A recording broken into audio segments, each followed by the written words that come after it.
On a wonderful fall afternoon in the state of Texas, the roof is open, and we've got football from NRG Stadium in Houston. Today, it's a Week 9 matchup. We are all set to go, as it'll be the Denver Broncos taking on the Houston Texans.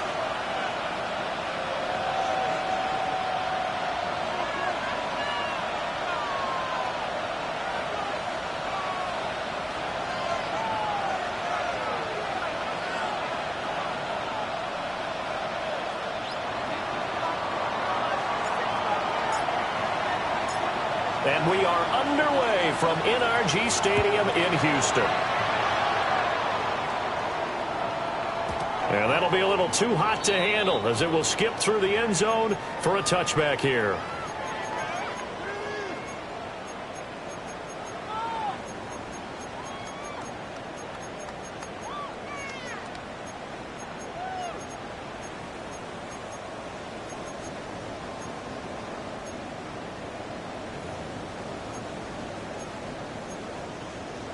Ball up to the 35 now as they come up on 1st and 10.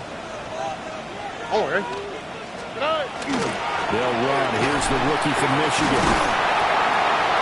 And brought down, but not before reaching the 45-yard line.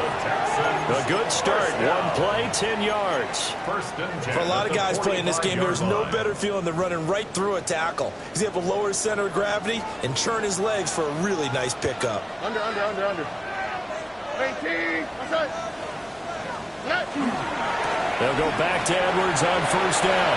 Dodges him at the 50. And this will be a Texans 1st down. His good running gets him to about the 44. Absolutely no trouble moving the ball on the ground on the first 2 plays from scrimmage. Absolutely. You know what I really like? Same guy carrying the ball in both plays, and what drives me crazy is when a back has a nice run, he taps his helmet to go out of the game.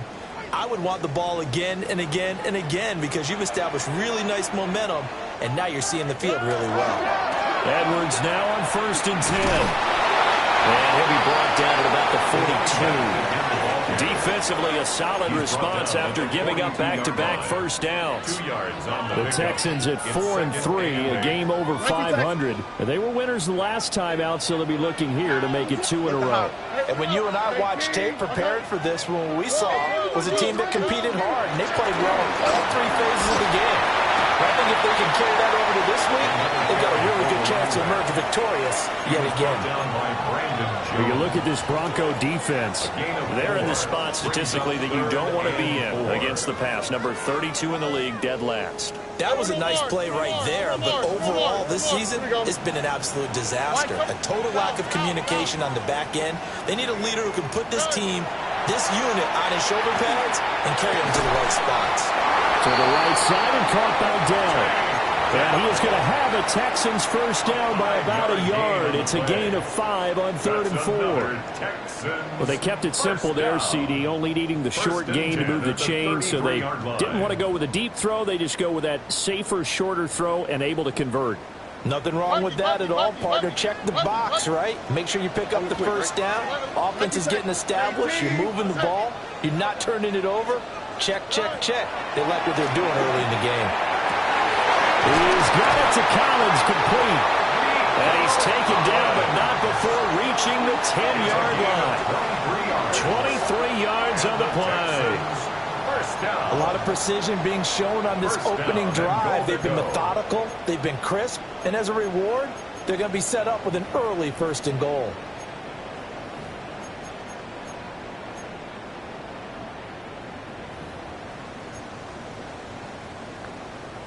A terrific opening drive has them knocking on the door. 1st and goal. Caught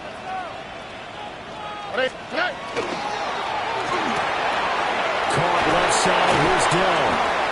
And he'll take this one in for a Texans touchdown. Take Dell. His 5th touchdown now on the year. And the Texans are on the board first here this afternoon. Well, they spoke about the importance of getting off to a good start, and they're on their first drive, Charles, into the end zone for the touchdown. And what an advantage for them. They're already clicking one drive in, didn't need to wait to get up to full speed. We had heard about the extra time they put in with each other, trying to learn each other's skills, what they liked, the whole deal, and it paid off early in this one. I would expect them to keep firing on the next drive and keep that connection going.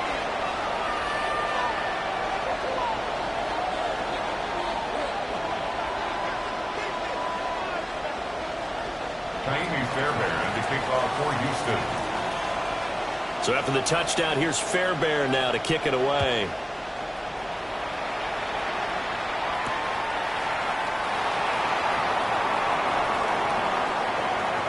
And he'll get to the 30-yard line before going out of bounds. At their own 30-yard line.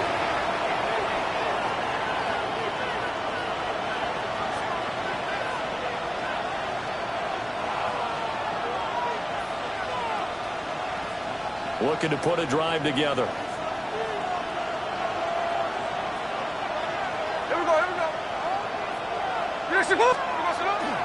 A first carry for the former Oklahoma Sooner, Joe Mixon.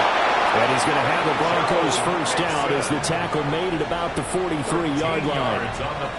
They had 3 tight ends in on that set, and they were really good at blocking for their running back. And give them a lot of credit because in football nowadays, tight ends coming out of college often don't block very often.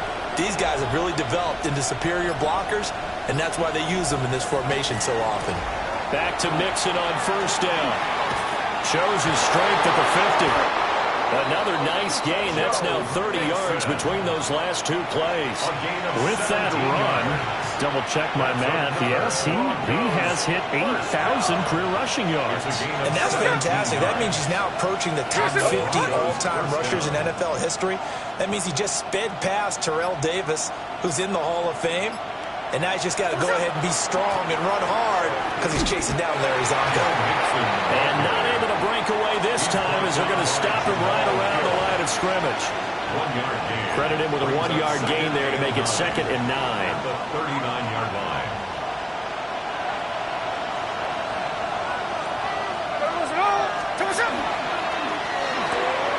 And here's a quick throw out to Mims. And they'll have it in the red zone before he crosses over out of bounds. A gain there of 21 yards. That's another. So after several rushes to start the game, Charles, they go to the air there and get a nice completion. Nice mix-up on the play calling, right? Establish the running game, make the defense think you're going to do it again, and then hit them over the top. Now you've got them betwixt and between. They don't know which way you're going to come at them. Mixon with a first down carry. And good downhill running. He's got 6 yards down to the 13. Down at the 13-yard line. It's a pickup of 6. After one, 7-0 on EA Sports. Broncos football as we begin quarter number 2. As they've got it with a 2nd and 4 coming up.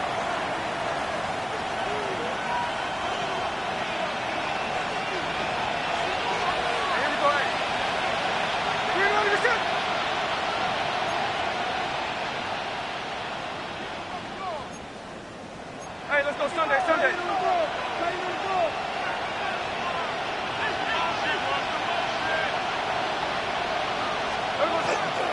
Inside handoff to Mixon. And he'll get this one down to about the 10-yard line. They got half of what he needed there, 2 yards. And it'll bring up a 3rd and 2 more. Not much on that run, Charles. No, that's exactly the way to execute a run blitz there. They guessed correctly that they would move the ball on the ground, honed in on it, and stopped them. Marked that down for a win in the defense's column. And the Broncos are going to have a 1st and goal coming up as they find a way to convert there on 3rd and 1. Plenty of things to talk about here, partner, but to me, their defense gave up a touchdown on the first drive. How about how they're responding, coming back? That's a big 3rd down pickup to keep their drive alive.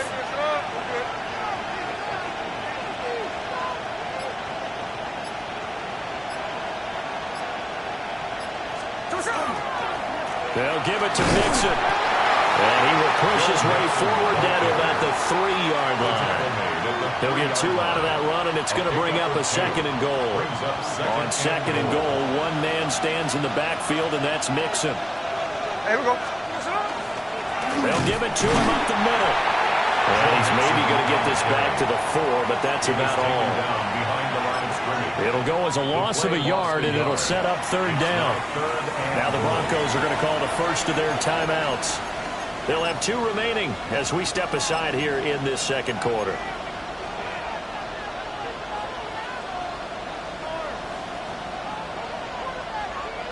A big play forthcoming. Here's 3rd and goal. Ready, set. Mixon. Only a yard on the pickup there, and it's going to bring up a 4th and goal. This is a long drive offensively. Wouldn't you hate to end this with just 3 points? Doesn't it feel like during a ball game you have certain narratives going on and there's certain drives that seem to take on just a bit more importance than others? This feels like one of those, doesn't it? To me, 3 points here, A major letdown. This is the time to go and put 6 on the board.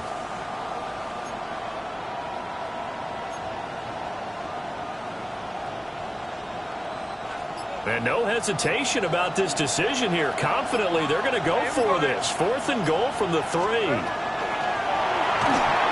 they hit him as he throws, as this one's going to go straight down to the turf.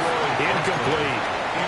An incompletion there on 4th and goal from the 3. And this Texans defense comes up with a goal line stand. Houston's offense already at the line, set to get going.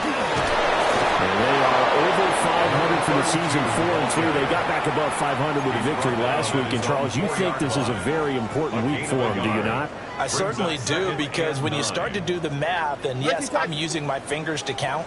If you're 4-4 at the midway point, let's say you're saying 10 wins is your cutoff line for a playoff berth. It's usually right around that number. A loss here, all of a sudden you got to go 6-2 down the stretch just to reach 10 wins. That means this game is vital. The Texans, first down. So that last play gives them a little more space now. Here's 1st and 10 at the 16-yard line.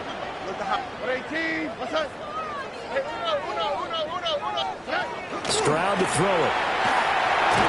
Oh, the ball comes out on the hit, but they'll say it's incomplete. I think he had to unload that one before he wanted to. He was right up in his grill. I think he was a dentist there without a license, don't you? Just not enough time for the play to develop. Just lucky it wasn't a fumble, really.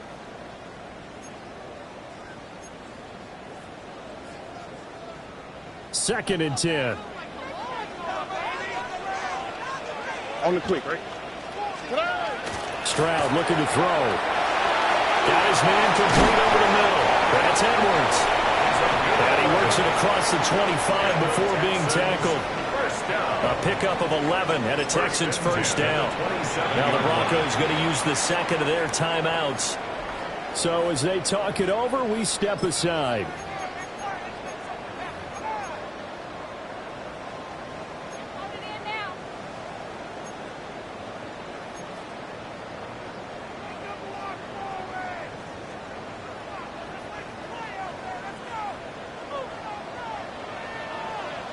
Or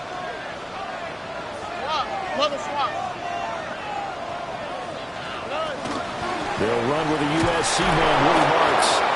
And he is going to lose yardage here. Officially, it's a 1-yard loss. That's going to bring up 2nd and 11. That's a nice job there, foiling what all offenses try to do, which is control the defensive end in the running game. They want to get to the outside, and if he keeps himself free, stays on his feet, he can make a play just as he did there. 2 minutes on the clock, second quarter, 7-0 ball game.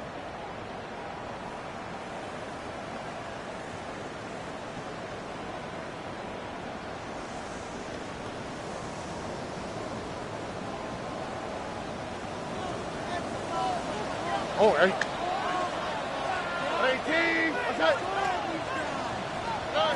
Stroud out of the gun here. And that falls to the ground, incomplete.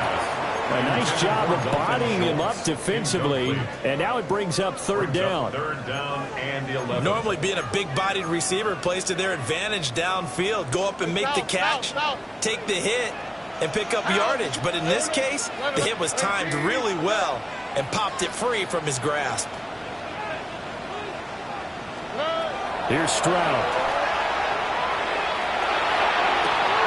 Pass taken in by his big tight end. And he's able to get this to the 40-yard line before he's out of bounds. They chop that one up as a gain of 34 on 3rd down. So the big play moves him all the way across midfield to the 40 now for 1st and 10.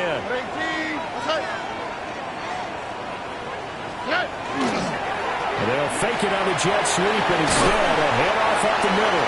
Down at the 35, it'll be 2nd down. That's a strong pickup right there on 1st down, and as this drive goes on, we're seeing an offensive line and running game imposing its will.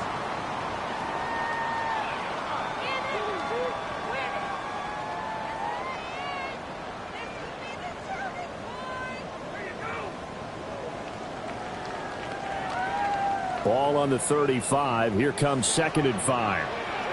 Or This one left side, caught by Collins. And this is going to be another first down as they'll make the tackle at the Broncos' 22-yard line. Texans passing game in rhythm right now, picking up another first. So many times in my career, I've heard coaches talk about completions are one thing. But as long as we're there at the catch and we get guys on the ground, we can live with that. If you're going to give up 10, 12, 15 yards after the catch, then your defense is going to be in a lot of trouble. He'll lose a yard there, and it's 2nd and 11. Sometimes you just sit back and marvel at what he can do defensively. Speed, strength, quickness, he's the whole package. And that package just wrapped up the runner for a loss. Maybe just a slight detour on what's been a strong drive. Here's 2nd and 11. Stroud. Oh, he's got a man wide open, complete. Now the Texans will burn the first of their timeouts as the clock will stop with 21 seconds to go here in the first half. 1st and goal at the 5-yard line.